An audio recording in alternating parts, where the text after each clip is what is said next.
All right, guys, listen, I really appreciate you taking the time to talk with me. First things first, how's your day going? Yeah, pretty good. Yeah, You've been doing mixing. yeah. 5 out of 10. Yeah. What you been up to? I just mix in. Yeah? Yeah. Just working on some stuff. Your stuff, yeah? Yeah. Okay, that's cool. That's good to hear. I take it that's something further down the line, yeah? Yeah, I think Not too far away, hopefully. we got lots on the plate right now. So I think next 4 or 5 months, I think we're going to be putting a song out every 8 weeks. Yeah. And we're quite behind with our plans. So it's just fucking. It's more like building the war chest, so to speak, for the next couple of months. So everything's kind of ready to go, ready to come out. So cross all the dots and cross the T's and dot the I's. Cross the lowercase J's. Yeah. It's the best way to be, man, particularly during such a busy period. I have to ask then, is that part of your being behind? And I guess also the last 18 months or so, how you guys been holding up during the pandemic on a personal level first? I mean, the first half was the worst fucking thing in the world, but then it got better after that. I've been all right. I was quite busy because I do crew work when I'm not doing band stuff. Right. So there was stuff that I could be. I had work basically. So here in Cardiff, they're building a hospital inside the rugby stadium. So kind of as soon as lockdown started happening, I was pretty much working all the way through it. So I wasn't stuck inside like everyone else. In fact, I couldn't wait to get home, and chill out. Yeah. So it wasn't too bad. There was stretches where it was a bit boring when work dried up a little bit, but it's been all right, you know. Yeah, it was okay. It's better now. I record other bands for a living. So the second half, no one could gig, so everyone wanted to do an album. So I was just really, really busy, you know, second half of all this. I guess we're in chapter 3 now of the pandemic. But like most of it, I was just really, really busy, just recording loads of albums for other bands. And then eventually, we released our second song as the pandemic started. Yeah, so March, April. So the timing couldn't have been worse. It was one of our favorite songs as well, which we thought, this might do okay. And there was the news was elsewhere. Yeah, it kind of stunted our growth, so to speak. You know? Yeah, I mean, I find that quite interesting because obviously you guys, the Effect on Death Cult Electric, you formed in the latter part of 2019. You never really got going properly before it all kind of kicked in. But considering the way people kind of consume music and stuff like that, why do you think it kind of stunted your growth, so to speak? Because we wanted, with us, even though we do have lots of music recorded, we want to have a visual component and to every kind of song we do. Everything we've released so far has a music video, which is part, in our minds anyway, of a greater narrative. They are kind of related. They kind of live in this whole universe. It sounds a bit pretentious, I know, but that's the way we think of it. The way we want to present ourselves isn't just reel off music into kind of like very little expectation or audience. We want to put a lot of effort into the releases to give the best thing possible. So that obviously we were stunted as well because not everyone had money coming in to help push the songs. You know what I mean? We didn't know what the market was like in terms of releasing more tracks, whether or not it'd be open to that. We didn't really know what to do, to be honest. Is the timing of it as well, because we released Deleter, like the first song we released started really well, like it was on radio, like it was getting played by people we didn't think in a million years would be playing our stuff anyway. So then the second song, Deleter, which we thought, this will do well, this is cool. Yeah. That it still did okay on radio and stuff, like Kerrang were playing it loads and blah blah blah, but it was just the timing of everything. It was a bit like, well, we've just put out like, and we couldn't see each other as well. Yeah, we couldn't group it together and make content and kind of keep it going, jump on it. everyone was kind of getting their lives organized. We did have Zoom meetings, but I think we did do a lot of remote recording, saying that though. We're saying it with Growth Got Stunted. It was more like just in the outside world growth. Terrible way of putting it. Do you mean where we put a song out, pandemic happened, so we were a bit like, okay, we don't really know what to do now. So I think we just kind of like behind the scenes started doing stuff. Yeah. You know, like we did record a couple of things remotely, like Alec, the drummer, recorded in his garage the drums for a couple of songs. I did some stuff here, like Bdim did guitars at your place. Shanklin, the bass player, who does all the visual video stuff. We built a studio. We did turn his bedroom into like a green screen TV room. So I mean, we say Growth was stunted. It was more like from a release point of view. We took it as an opportunity as well to kind of build stuff, to make lots of stuff when we could meet with each other before. Yeah, actually, yeah. Speaking out loud, it's gone quite well. Actually, we're writing a third album now. Yeah. So, like. We're quite ahead of ourselves. Yeah. So I actually saying it out loud, like, woe is me, it's been awful. It's like, yeah, we are writing our third album. We're going to start recording the second album next year. Next summer, probably. And then I think by the end of the year we should have the first album recorded. So I think like I think it has been okay. It's just more like it's just the whole fucking press machine thing now. You know, timing that and like, you know, like it's the timing of everything when the thing's busy, like not having gigs, only starting back gigs now. Like it's all a shit show really. You know, trying to organize that. Everything you're saying is completely understandable. The choice of words you use, at first, pretentious. Going back to that, don't think that at all. In fact, I adore it. I want and love narratives, and I love consistent stories, particularly although I'm presuming here, if, for example, your album was effectively a narrative from beginning to end told through visual and sound medium, that's fascinating to me personally. Well, it doesn't have, I think there's characters that introduced throughout the album and themes that kind of go in and out throughout the whole thing. Definitely phrases that are repeated, not just lyrically, but musically as well. Different kind of fingerprints of tones and things that kind of echo. Do you know, like, it's not so much a concept album, of course, but it's definitely, like you put it perfectly the other day, where it's kind of a moment in time, right? Yeah, and there's all the lyrics that are written when we wrote all these songs would not be written now, and they kind of live in this whole universe that we kind of. It's been over the last couple of years, really, like putting it together. I mean, it's not like it's not like a it's not a concept album by any stretch. It's just the fact that every video we make, it seems to be like this little universe we're creating. It's this weird kind of like, you know, like it almost kind of does it by itself. You know what I mean? Like the video, there seems to be a recurring theme of some kind of closed circuit television thing capturing everything, or a television, some kind of distorted TV world where the characters live, or they're prisoners, or they're trapped, or something like that. And it kind of resonates through each video. It kind of keeps going, and I don't know how far we can stretch it. So it is just trying. It's just each video is just trying to see, what piece of the puzzle is this, and then hopefully when we wrap the whole thing up next year, once the album is out, it'll all make sense to us, because we don't really understand it right now. We're kind of figuring out as we go along. You know, when you look at it all, everything you finished, and you kind of absorb it there, you're like, this all fucking means something.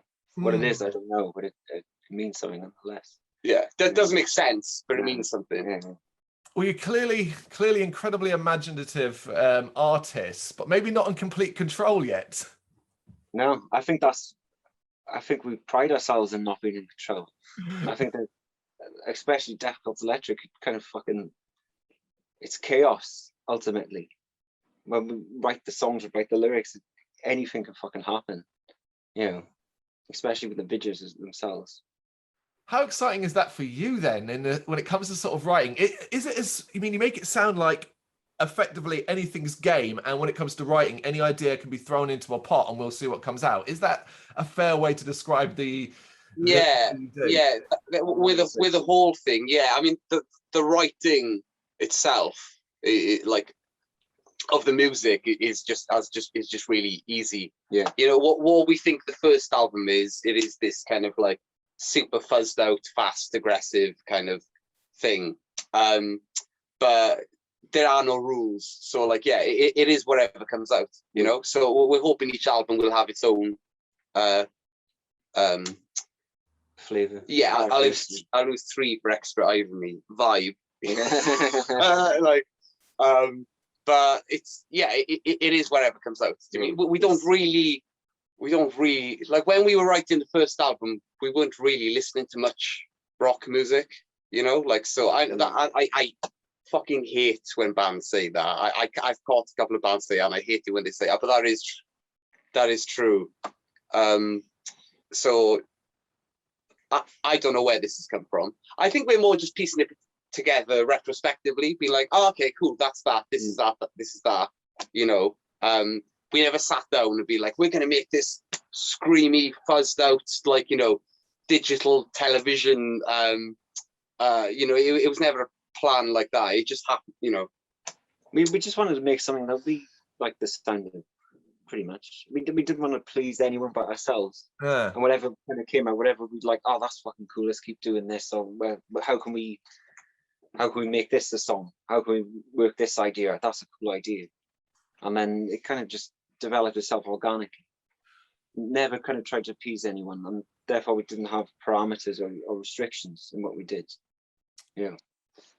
That's obviously incredibly fascinating. I have to ask as well, considering you're suggesting you didn't plan certain things, the idea of music also, you know, being in tandem with a visual aspect, and perhaps wider fields than that, whether it be crossover points, be it, I don't know, just spitballing, things like comic books and all that, creating a world, as it were, is that something that's becoming a bit more prevalent in your head and thinking about, okay, we can expand our universe?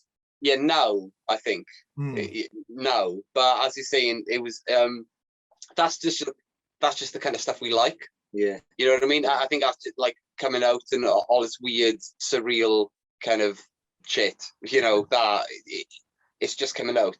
You know, the songs themselves, even though you can't understand the lyrics because I'm just screaming in a mic, it's all, you know, none of it's like maybe baby I love you. I mean, you know, there's no love songs. It's all yeah. So, you know, the lyrics are sort of this fucking stupid surrealist thing.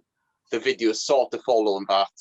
they're thematically connected. Yeah, I think with the visual universe, we made the first video. The first video we did, there was an idea. It was the band members kind of being observed through like a security camera by like a hidden, I don't know what you call him. I don't know, puppet master. Puppet master. Like, yeah. The band are playing what is almost like an audition for this evil organization, and they have like bombs or something attached to their chests, and in the end, when the song ends, it kind of counts down and they kind of explode.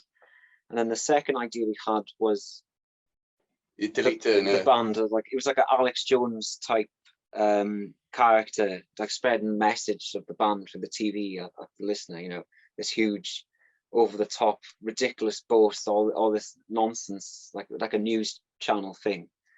And I think from there, when you have those two ideas, how they're kind of connected in a weird way with the overlords, the puppet master, and the guy screwing about, you know, because weird conspiracy, like internet kind of, you know, that character, like, yeah, rolls over. So at the start, there wasn't like, oh, we'll have this like overarching universe with this story. After the first kind of two, maybe there was a bit. We have been speaking about it for a while, actually. Yeah. There might be. It's hard to say in words how much of this is planned to how much it's been done. After we had them and looked at them, it's like, oh, let's continue this. Where can we go? Where does this go next? You have the first two panels in like a long story. Where do we go from there? You know, and I think we've done that with the last. There's one coming out on the 29th, I think, of this month. The video, yeah, the song's coming out. The song's coming out on the 22nd.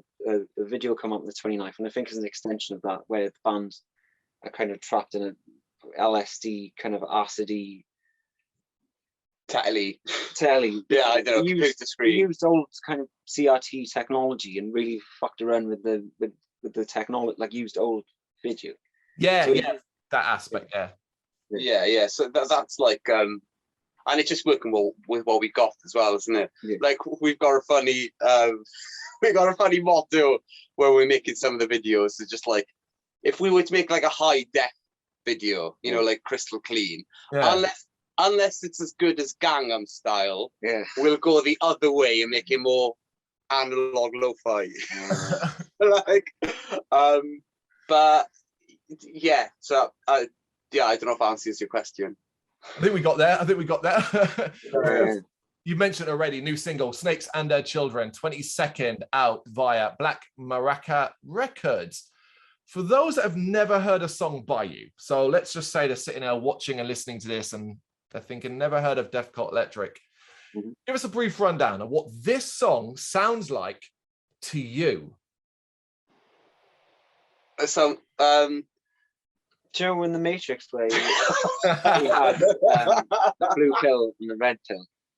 This is the fucking purple pill. I think that's the way to describe it. It's apocalyptic fuzz pop. It's kind of bouncy. It's got a dance feel to it, but it's got fucking screaming and barking and orders and great lyrics, if I say so myself. Really. It's just a fuzzy mess with a beat. Yeah.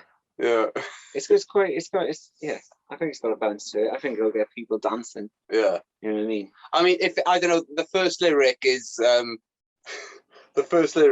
that dumb cunt is an educated tone.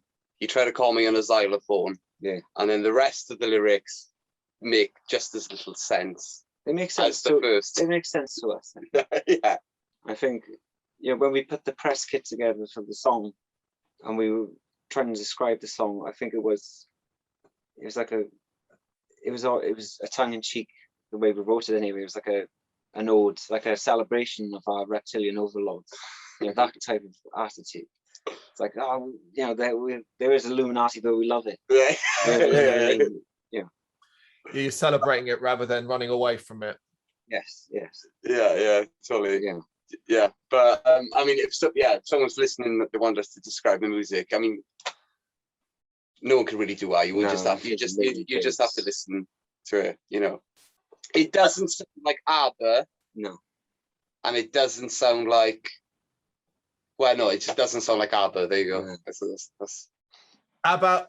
It doesn't sound like Cradle of Filth. There's the two opposite ends of the scale, I think. That's the best to describe it. I think I 100% agree with that. If you really want to know what this track or your previous work sounds like, let's go listen to it. For me, it was described as similar fuzzed pop. And I saw pop and went, well, I can listen to that. It'll be fun, right? And it's incredibly bouncy, incredibly peppy, incredibly quite upbeat if you're not listening to certain parts of it. But guys, as well as that, of course, you've already mentioned it, the video, not available for public consumption as of yet. But I have seen it. I have seen it, yes. Oh, you're one of the lucky few that got to see that private link. Oh. I did. And you're right to describe it as a mind bender. I mean, for me, it was very dystopian imagery combined with the retro inspirations and use the term already, acid trip. Yeah. What are you trying when you're designing that kind of video? What are you hoping to capture specifically with that in regards to how it fits the song? I think it was just. I don't think there's a lot of videos that look like the Snakes and the Children video. I don't think people try to retrograde stuff, but by using new technology.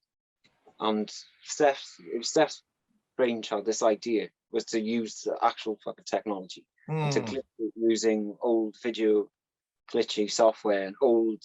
But it's hardware, isn't it? We just bought a load of old CRTVs and some like video mixers, and then you just run the thing through it, and then run through thing and just glitch it. So it's it's all it is that retro thing. Yeah. It's not conscious being like, oh, we're going to do a retro thing, because the music's not really retro. It's I've no idea what the music is, but yeah, that was the vibe. Just to buy a load of shitty equipment and then just glitch it up, and then I think when we knew it was kind of look like for the most part. Obviously, it is an experiment. I think what was in a lot of it's all recorded kind of on green screens, and everyone's wearing a cinema uniform, as you've seen. Everyone's kind of wearing these turtleneck things. So it is kind of like we're troops for whatever those puppet master higher power that's in the rest of the videos is in. When you add that element and the glitchy thing, that's fucking snakes and their children. That's what it is. You know what I mean? I have to ask, why go to so much effort to get the old equipment and do it that way when, as you said yourself, you could just mess around with it in a computer with some software? What kind of prompted you to go, no, we're going to use the old equipment? Well, it looks I mean, it looks really cool. We like it, and like our bass player Shankton, who edits a lot of videos, it's just like I think sometimes we meet up every Monday to go, how can we make his life a nightmare? Yeah. Like, you know, because we want him to struggle. So, like, I think bringing the idea to life and making it look the best way it possibly could. I think the best way to do that was to do how we did it, was just to use the real stuff and do it for real. Saying that though, we might not do that again because it was a pain in the ass. So we could say all this pretentious shit, and so the song. That'd be the next. That'd be the next part of the narrative. Write itself. But yeah, we just did it that way. Lockdown as well. Like, what else are you gonna do? Time, yeah. The time. You know, we're trying to do the next video for next month. That's not going to happen. We've already got scheduled there. So yeah, everyone's going to be different. You know, it's just kind of like we do everything ourselves. Yeah. You know, so it's just like all the videos that we do, like, you know, we record. Yeah, we record the songs. We mix them themselves. Whatever else there is to do in this. At the moment, anyway, we're slowly building a team together. Yeah. People are into the band, they're interested, so that's good. So some of the admin-y shit has been taken care of a little bit. But yeah, it's just, to answer your question, like, why? It's the only way, isn't it? Really? Yeah. It's to do the best possible product. You know, the best. It's got to look cool. I think that's the most important thing. Even if it is too much. Even if it's too much for it. It's to do the coolest looking thing. You have to grab people's attention. You have to. There's no question with the amount of output that goes on now. Another thing that I think is really important, I already mentioned the important feel-good quality of the track. Positivity. You know, we live in a very negative times. We live in a very negative world. Is positivity and the desire to kind of have fun, make fun music as well, something that's deeply ingrained in Death Cult Electric? Absolutely. I think. I guess we just don't take. I guess most rock music, you know, or like, you know, rock music, it is just. I don't know. It is just maybe baby, isn't it? Or it's just like serious love songs, but they're never serious, because can you really be sincere about like the topic of love in every song on every album, you know? So then, which is a bit of a curveball, but not your question, but so yeah, about it being fun, it's just like, well, yeah, it's rock music, isn't it? Rock music is really, really fun. Yeah. And you are writing, so you can listen back to it and go, oh yeah, we like this. You know, you're not, so I guess with positivity, it's fun music, isn't it? Like, I know a lot of people think it's really, really dark and it's really abrasive. I don't think that. I think it's a nice listen. When you describe fuzz, and you use the term fuzz to describe any part of your music, that almost comes with an abrasive quality before you've heard a single note. Yeah, I mean, it is abrasive. I mean, I sound like a velociraptor screaming down the mic, like maybe not in the best way, but it's still, it's rock music, isn't it? You know, it's not. I think when you listen to music, you tell that we're having fun. I think it is loud and it's abrasive, and I think it gets us up in the morning. And you know, you got to have fucking energy to play fast and to scream. It's a bit of a workout, you know. It's infectious as well. If you're having fun and I can hear you having fun, it will naturally put a smile on my face if I'm in a bad mood or something like that. Absolutely. Yeah, totally. Like, yeah, and I guess some of the nature of the songs as well, because they're sort of based on these like weird characters. I guess because it's not totally personal, like, you know, like, because this imagery and surrealism and like, you know, weird and wacky themes or wherever, you will have fun about it, because, you know, we're not singing about like, oh, my breakfast tasted like crap yesterday, my girlfriend hates me, you know. It's not songs like wherever people are singing about. So yeah, it's going to be fun. It's escapism for us as well as I think. Yeah, it's like a comic book, isn't it? Like, you know, like even, you know, even if you're reading a really dark comic book, it's still fun, isn't it? Like, you know, it's still so it's yes, it's a weird, I don't like the term "we don't take it seriously," because I guess that's not correct. Not but fair. if there's another word to use to describe that, then yeah, I mean, well, we'll use that word. You can totally take your music seriously and still have a good time. The suggesting that to be taking your music seriously, you must be stoic and stony faced and just playing it in a certain way is not something I want to hear. Yeah, it's like a lot of metal these days, isn't it? Like, you know, it is just like they are singing about the same stuff, and I don't know if it's like some kind of fake sincerity about like the topics, where it's all super serious about, I don't know, about something cool. I'm a bit like, I don't know, I think I know what you're singing about, but, you know, at least make it a bit more wild if you are going to sing about dragons and mountains and shit. You know, you know, but yeah, it's Throwing some shade at power metal there by the sound of it. yeah. You guys played a show recently. How was that? Was that a bit of a surreal experience to be back in that environment? Our first gig was the Friday before last, and that was surreal. And I was very nervous. I don't think you were. I thought, I'm a robot. Yeah. I feel no emotion. But it was a bit surreal, and loading up, getting all the gearing, you know, doing the sound check, not really knowing what's going to happen.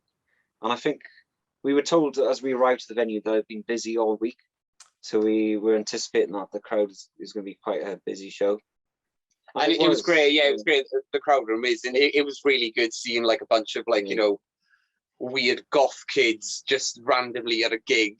I think the crowd were really open. They really were wanting the gig to be really good. You know, they were. The main thing that took us back though, it was the more the physical, you know, having 18 months off playing live, because right before the lockdown, I think we were getting into, like most bands, we were getting into a groove where it was starting, and we're fairly new, and the music's quite hard to play. Like, it's quite fast, it's quite intense, like it's physically challenging. Like, we're down picking a lot of things, you know, really fast, like the screaming and everything. So the gig itself, the show as a show, it was great, and the people there, but the physicality of it took us back a little bit. I'll be like, oh shit, this again.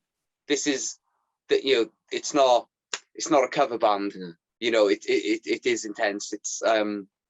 It is aggressive, fast music. There's only so much practice and rehearsal you can do. You need to get a gig.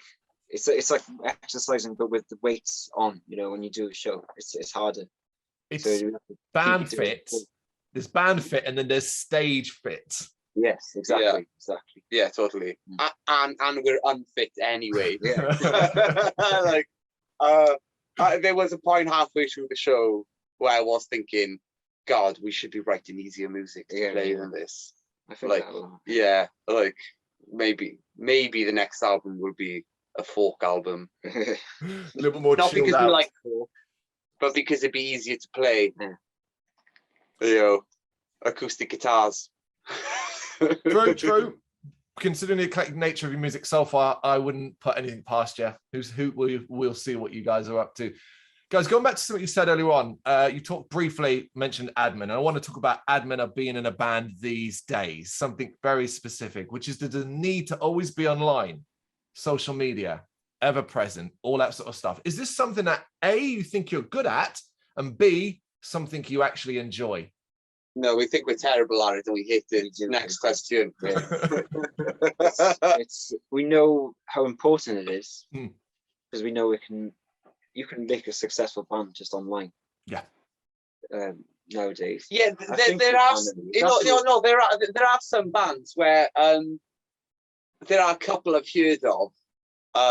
Is that a myth though? Or... No, I know of people, friends of friends, and stuff like that, of some bands that they just grinded it online, and the admin and the marketing, and even though they're not brilliant, they have got places. If anything, that's fucking credit to them, you know. Like, you know, regardless, I've got nothing against their terrible music, but it's just the way it is now, isn't it? Like, everyone consumes all the information and all the entertainment on the internet. You know, you're not looking at posters anymore. No. So we for years, and still now, it is a bit of a chore. Like, which is weird, because we do enjoy making the content that we put in on it. You know, this surrealism world and this visual stuff. That's the thing though.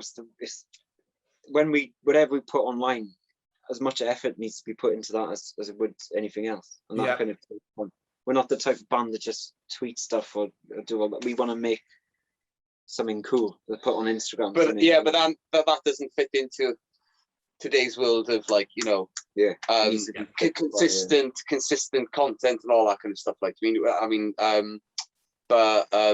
yeah. So to answer your question, yeah, most of it we hate it.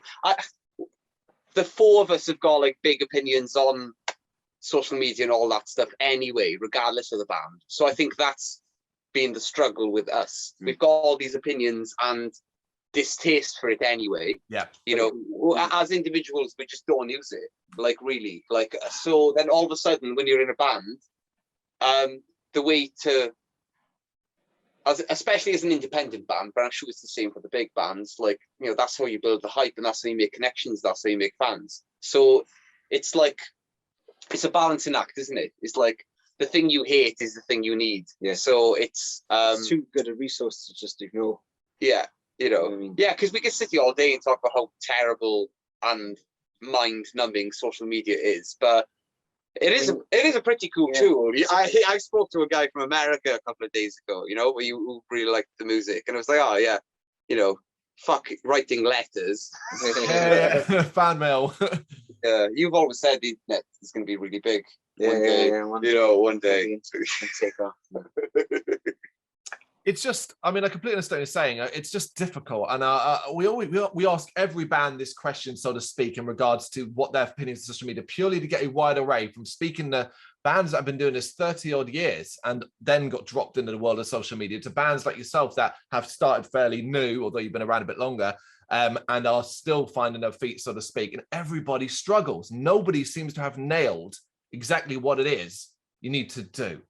No. Yeah, no, it's the time as well. It's time consuming. You know, and if, you know, it's like, if we were getting,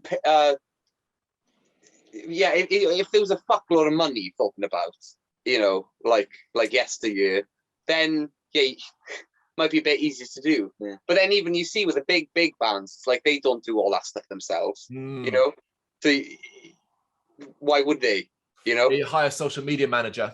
Yeah, of course you would. Like, and even though that term sounds really lame, like, yeah, I'd happily someone do, you know, so we don't have to speak to the peasants ourselves, you know. That's how you find out things that happen. Like, if your favorite band, you're gonna go on social media now before you go on like a music website or something. You're gonna check social media every day. So when you're following the band, that's how most of the time you'll find out what they're doing. If they're doing something new, you know. Yeah. Well, I mean, this thing like gbhbl, like, I mean, like, if someone's to come across any of this stuff, this was probably a link on social media, isn't it? Oh, 100%. Yeah. They'll click on that and go to, it's like the middleman of everything. Things are changing as well, though. So it's just like, it's